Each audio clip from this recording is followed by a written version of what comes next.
Here we are going to discuss Poisson's integral formula. Poisson's integral formula for a circle.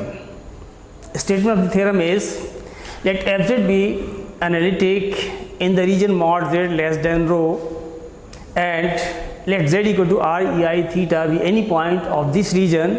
Then f r ei theta is equal to 1 upon 2 pi integral over 0 to 2 pi capital R square minus small r square f capital R ei phi upon r square minus 2 capital R into small r cos theta minus phi plus r square d phi, where r is any number such that 0 is less than capital R less than rho.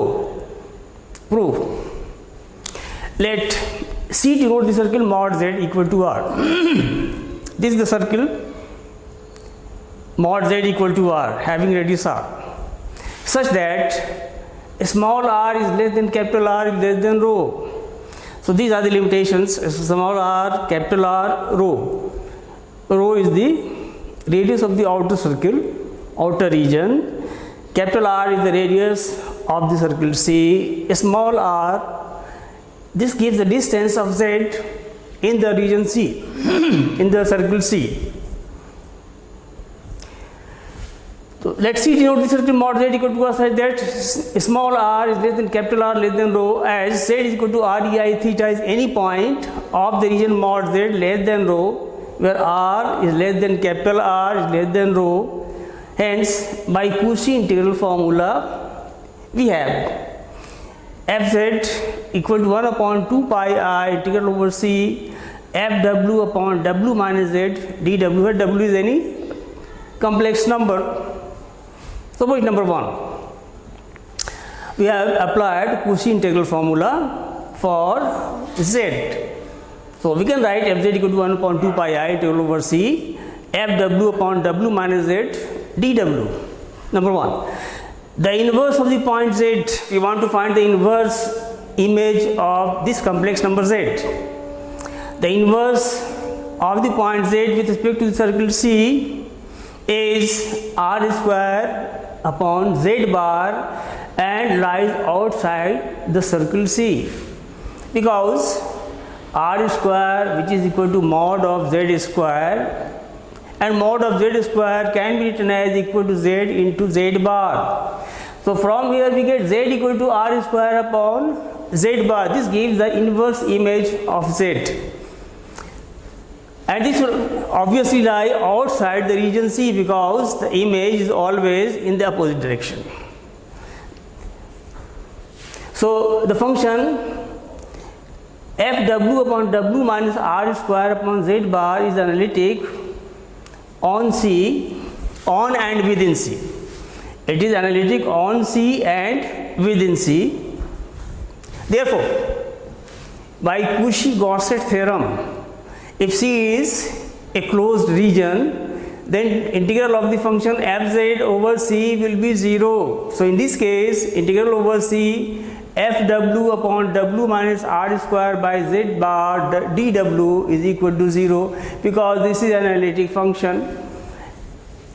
This is fw upon w minus r square by z r is an analytic function, and C is a closed region, it is a closed circle. So integral over C of fw upon w minus r square by z bar dw is equal to 0. Multiplying by 1 upon 2 pi I, we get 1 upon 2 pi I integral over C fw upon w minus r square by z bar dw is equal to 0. Suppose equation number 2. Subtracting 2 from 1, this is 1, this is 1, fz equal to 1 upon 2 pi I integral over C fw upon w minus z dw. So if we subtract 2 from 1, we get fz is equal to 1 upon 2 pi I integral over C 1 upon w minus z minus 1 upon w minus r square by z bar fw dw.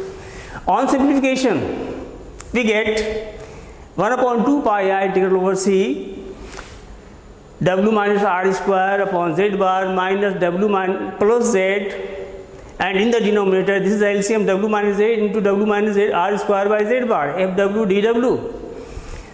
and this gives 1 upon 2 pi I z minus r square by z bar fw dw, and in the denominator it is w minus z into w minus r square by z bar. Suppose equation number 3, we write z equal to small r ei theta, w equal to capital R ei phi, then its conjugate z bar will be equal to r e to power minus I theta, and on differentiation dw will be equal to r I e to power I phi d phi. Putting these values in 3, so z will be replaced by r e I theta, so this will be f r e I theta equal to 1 upon 2 pi I. Now this line integral is transformed into definite integration. The limit will be from 0 to 2 pi because the region is a circle C.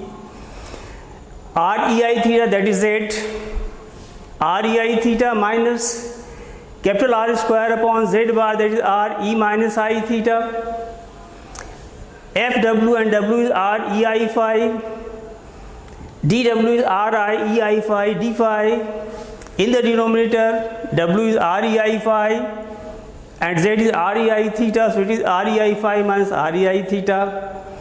Here also it is r e I phi minus r square upon r e minus I theta. On simplification, we take 1 upon r is the LCM. On simplification, this will be r square minus r square, and this will become e to power I theta, which is common to both these terms.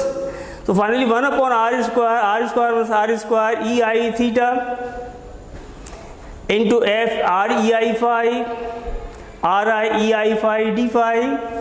In the denominator it is r e I phi minus r e I theta, and from this if you take r upon small r as common, then in the bracket we will be left with r small r e I phi minus capital R e I theta.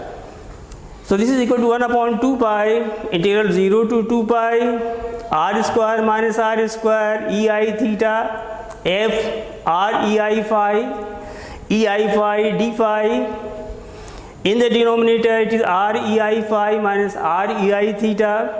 Taking e I phi into e I theta is common. We shall get r e to power minus I theta minus r e to power minus I phi.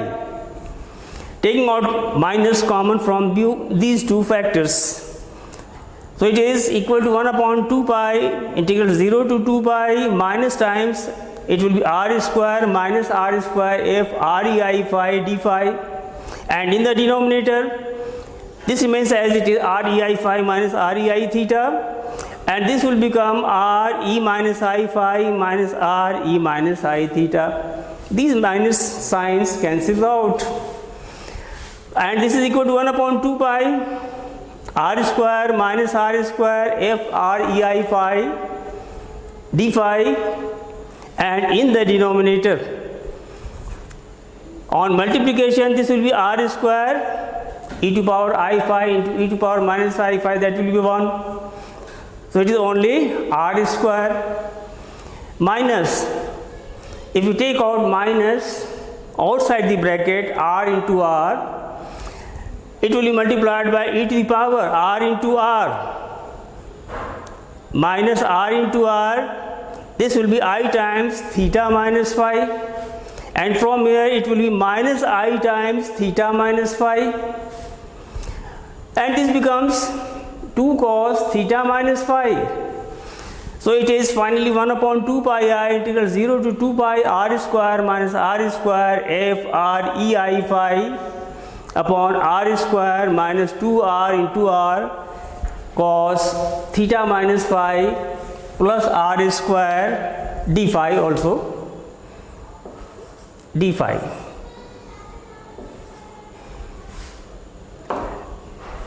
So we have the final result f r e I theta equal to 1 upon 2 pi integral 0 to 2 pi r square minus r square f r e I phi upon r square minus 2r r cos theta minus phi plus r square d phi, hence the result. Okay, thank you.